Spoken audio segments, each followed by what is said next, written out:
So when you're traveling, you might be staying at a hotel that has a pool, and you might want to go to the pool. So absolutely pack your swim trunks, but you don't have to worry about packing towels.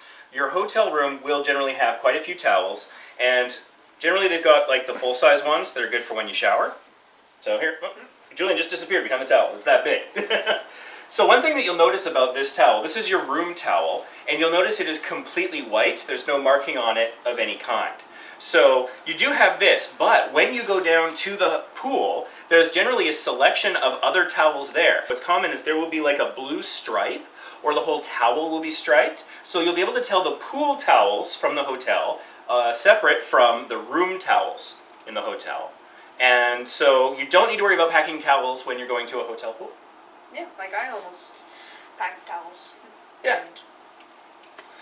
And given the size of my backpack, that would not have been good. Yeah, so save yourself the space in your luggage and the hassle and the extra laundry.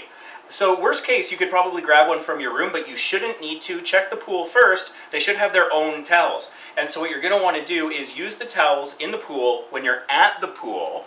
And generally you don't bring those towels out of the pool. So there will be a place with fresh towels and then a place where you can put the dirty towel once you're done drying yourself off. And then you can come back to the room, and if you need to towel off more, room towel.